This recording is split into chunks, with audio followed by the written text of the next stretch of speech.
So we're ready to layer our fabrics for sewing the whole quilt together. So this fabric is what I'm using for backing. At the store was called a cashmere terry, and it's a nice soft finish on it. So I'm going to take my quilt top and put it right sides together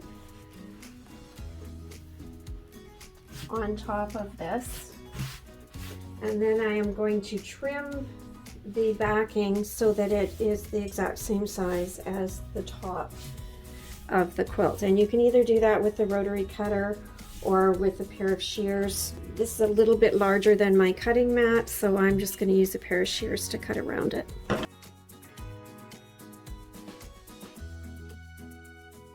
So my layers are together. I've also cut a piece of quilt bat, and so we've got the quilt bat and then the quilt top, and it's right sides together with the bottom fabric. And I've pinned it together, pins at right angles, so they'll be easy for me to take out as I sew this together. So I'm setting up to sew here. I'm going to be sewing 3 layers together, which is quite thick.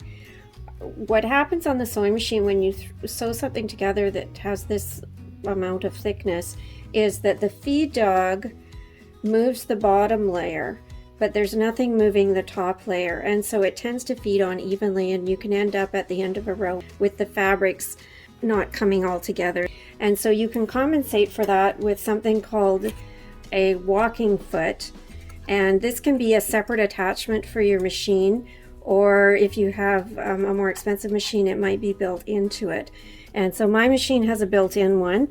The ones at school, there's an attachment we can add to the machine, but you need to actually unscrew the entire shank assembly and remove that from the machine because the walking foot has a shank on it.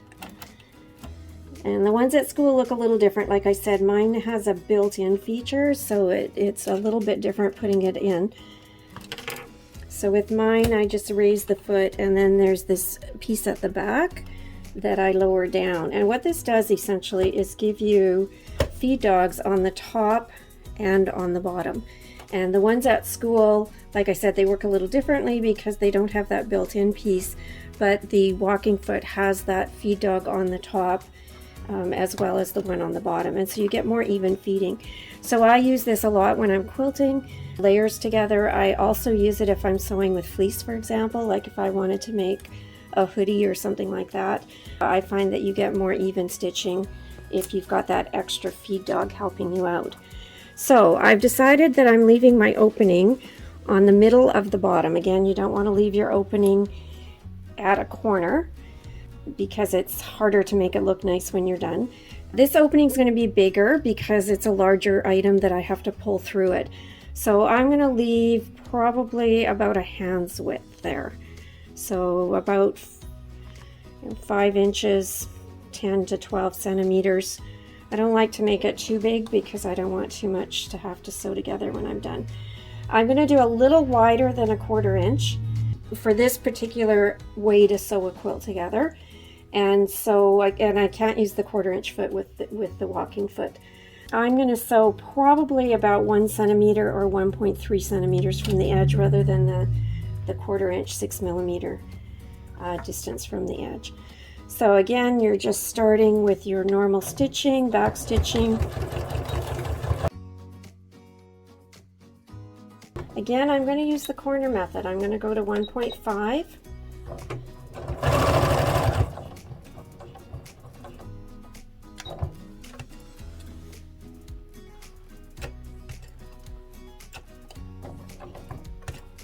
And then the 1 diagonal stitch at the corner.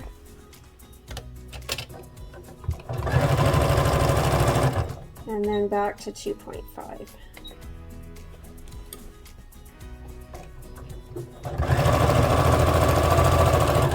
You can see here my gray and my red are not lining up right on top of each other right here, but I did pin this so I don't want to move it. So I'm actually using the red as my guideline.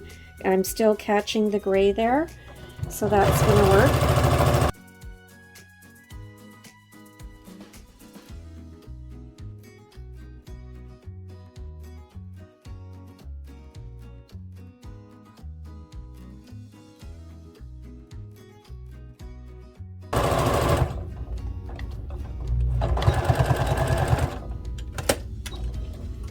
And we're back where we started with our opening left here. Trimming threads. And now we need to do some trimming to get this ready to turn right side out. So I've trimmed out the quilt bat again to reduce the bulk on the edges, and I'm going to clip each of the corners diagonally close to my stitching but not through the stitching, and that's one reason why I do that shorter stitch length at the corners. It reinforces there, gives more strength when you're cutting this close to it. Now you can see here that the gray is a little bit longer than the yellow, and so I'm probably going to trim a little bit of that off as well before I turn this right side out. And now we'll turn this right side out, and again you want to flip the two fabrics, not the batting and the fabric. The batting's going to stay with the fabric on the one side.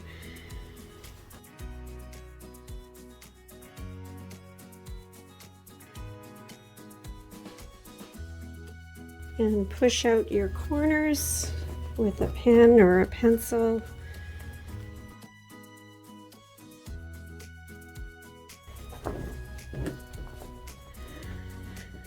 And the quilt's right side out. So now how to deal with our opening. So again, you could hand stitch this or you could machine stitch it. I'm going to show you how to hand stitch it, but I am also going to machine stitch it. I think it gives a nice finish to the edge to stitch around it, and I'm also going to do some actual what we would call quilt stitching.